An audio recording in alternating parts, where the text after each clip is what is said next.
Good evening everyone. राय जिमें कि तुहानूं पता है हुण +2 ਦਾ PSCB बोर्ड ਦਾ मैथ ਦਾ पेपर 15 ਮਾਰਚ ਨੂੰ है। ਤਾਂ ਮੈਂ ਅੱਜ ਮੈਥ ਦਾ ਪੇਪਰ ਸਾਰਾ ਐਨਾਲਾਈਜ਼ ਕਰਦਾ ਕਿ ਮੈਥ ਦੇ ਪੇਪਰ ਦੇ ਵਿੱਚ ਕਿੰਨੇ ਮਾਰਕਸ ਦੇ ਕੀ ਕੁਐਸਚਨ ਆਣਗੇ ਐਂਡ ਸੈਕਸ਼ਨ ਏ ਦੇ ਵਿੱਚ ਕਿੰਨੇ ਕੁਐਸਚਨ ਹੋਣਗੇ, ਸੈਕਸ਼ਨ ਬੀ ਸੈਕਸ਼ਨ ਸੀ ਦੇ ਵਿੱਚ ਕਿੰਨੇ ਕੁਐਸਚਨ ਹੋਣਗੇ ਐਂਡ ਤੁਹਾਨੂੰ ਇਹ ਵੀ ਦੱਸੂਗਾ ਕਿ ਇਸ ਚੈਪਟਰ ਤੋਂ ਇਹ ਕੁਐਸਚਨ ਕਰਕੇ ਜਾਓ, ਇਹ ਪੇਪਰ ਪੁਆਇੰਟ ਆਫ View ਦੇ ਨਾਲ ਇੰਪੋਰਟੈਂਟ ਹੈ, ਮੋਸਟ ਐਕਸਪੈਕਟਡ ਹੈ। ਇਹਨੂੰ ਐਂਡ ਤੱਕ ਦੇਖਿਓ, ਸਾਰੇ ਕੁਐਸਚਨ ਜੋ ਮੈਂ ਕਹੂੰਗਾ ਉਹ ਕਰਕੇ ਜਾਇਓ ਤਾਂ ਤੁਹਾਡਾ ਪੇਪਰ ਆਰਾਮ ਨਾਲ 80 ਦੇ ਵਿੱਚ ਤੁਸੀਂ 70+ ਸਕੋਰ ਕਰ ਲਓਗੇ।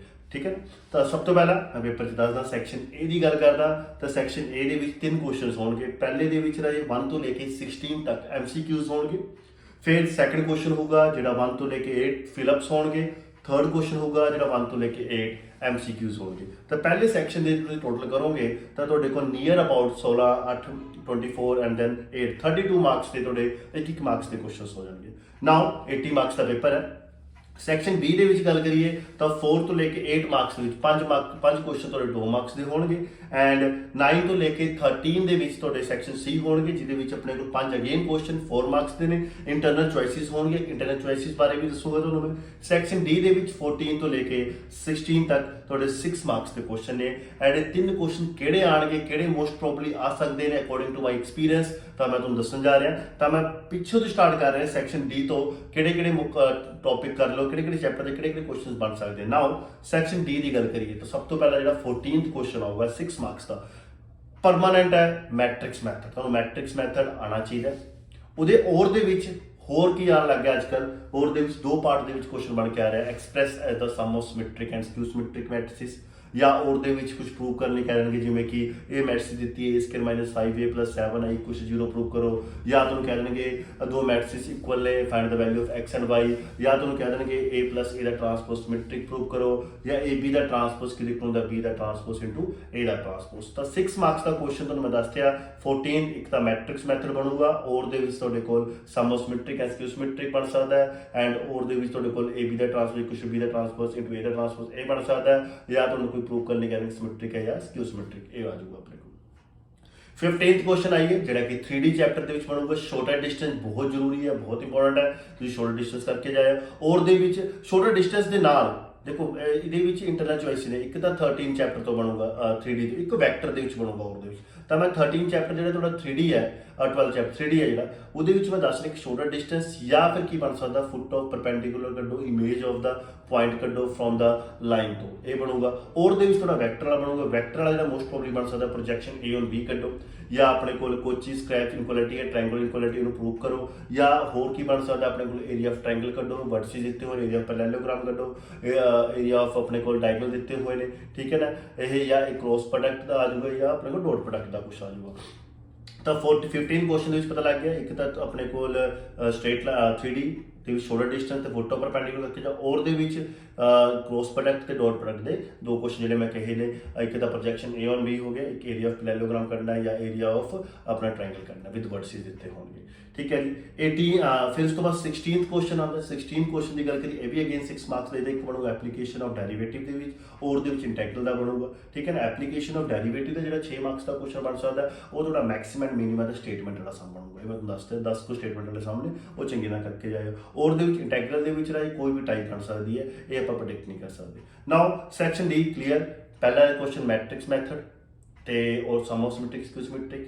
15th क्वेश्चन शॉर्टर डिस्टेंस हो गया, फुट ऑफ परपेंडिकुलर हो गया और वेक्टर वाले क्वेश्चन हो गए and 16th question application of derivative statement का मैक्सिमम मिनिमम। नाउ फिर आ जाओ 4 मार्क्स के क्वेश्चन। 13th ਜਿਹੜਾ क्वेश्चन ਆਊਗਾ ਉਹ ਪ੍ਰੋਬेबिलिटी ਦਾ बेस थ्योरम बेस आऊगा, या अपने को आएगा प्रोबेबिलिटी कड्डो at least one of them husband and wife, मतलब एक प्रॉब्लम दी ABC मैथमेटिक प्रॉब्लम है उन्होंने सॉल्व करने की प्रोबेबिलिटी है ABC स्टूडेंट की, किसी ने नहीं सॉल्व किया none of them at least one of them at least one हो गया, प्रॉब्लम सॉल्व होगी ओनली 2 ऑफ दैम सॉल्व। इस तरह का क्वेश्चन बन के आऊगा ये, ठीक है। 12th LPP ग्राफ वाला क्वेश्चन पक्का होगा 4 मार्क्स के विच। 11 ਜਿਹੜਾ ਬਣੂਗਾ ਇੱਕ ਬਣੂਗਾ ਆਪਣੇ ਕੋਲ ਡੈਰੀਵੇਟਿਵ ਦੇ। ਡੈਰੀਵੇਟਿਵ ਚ ਕਿਹੜਾ ਬਣ ਸਕਦਾ ਜਦੋਂ ਵੈਰੀਏਬਲ ਦੀ ਪਾਵਰ ਵੈਰੀਏਬਲ ਦਾ ਡੈਰੀਵੇਟਿਵ ਕਰਨਾ ਹੋ, ਜਿਵੇਂ sin x ਦੀ power cos x + tan x ਦੀ ਪਾਵਰ sin x, ਇਹਦਾ ਡੈਰੀਵੇਟਿਵ ਕਰਨਾ ਹੈ, ਜਾਂ ਪੈਰਾਮੀਟਰਿਕ ਇਕੁਏਸ਼ਨ ਤੋਂ ਬਣੂਗਾ, ਜਾਂ double derivative the proof that ਵਾਲਾ ਬਣੂਗਾ, ਜਾਂ ਆਪਣੇ ਕੋਲ ਇਨਵਰਸ ਵਾਲਾ। ਔਰ ਦੇ ਵਿੱਚ ਇੰਟੈਗਰਲ ਦੇ ਇੱਕ 4 ਮਾਰਕਸ ਦਾ ਕੁਐਸਚਨ ਉਹ ਤੁਹਾਡਾ ਬੇਸਿਕਲੀ ਆਈਲੈਟ ਮੈਥਡ ਹੋ ਗਿਆ, ਜਾਂ ਆਪਣੇ ਕੋਲ ਪਾਰਸ਼ੀਅਲ ਫ੍ਰੈਕਸ਼ਨ ਦਾ ਬਣ ਸਕਦਾ, ਠੀਕ ਹੈ ਨਾ। ਉਹਦੇ ਟਾਈਪ ਤਿਆਰ ਕਰ ਲਿਓ। फिर आता है कि डिफरेंशियल इक्वेशन, 10वां क्वेश्चन डिफरेंशियल इक्वेशन 4 मार्क्स का, ये भी बन सकता है होमोजीनियस वाला, होमोजीनियस इक्वेशन सोल्व करना तो एक लीनियर डिफरेंशियल इक्वेशन जिहदे dy by d x plus p y equals to q वाली टाइप है वो बन सकता है, ठीक है, वो कर लियो।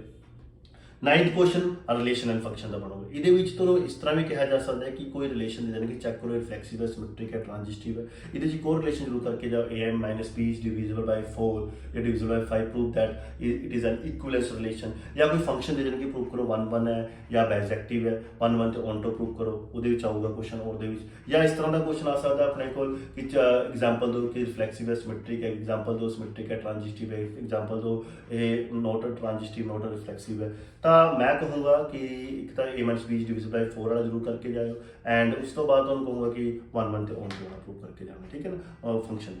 फिर तुहाडे कोल आ सैक्शन बी जिहदे विच मैट्रिसेस और डिटरमिनेंट का एक तो आ सकता कि वर्ड्स दिते हुए ने find the area of triangle with the help of determinant, या कोलिनियर ने फाइंड द वैल्यू ऑफ के, ठीक है ना, या अपने को 2 मार्क्स का A square minus 5a plus 7i equals to 0 matrices दे विच बन सकता है। फिर आता इंक्रीजिंग एप्लीकेशन ऑफ डेरिवेटिव का 5वां क्वेश्चन बन सकता 2 मार्क्स के 5 मार्क्स का सॉरी 5 क्वेश्चन सैकेंड 2 मार्क्स का। इंक्रीजिंग और डिक्रीजिंग का कर लियो, रेट एज डेरिवेटिव मैयर कर लियो।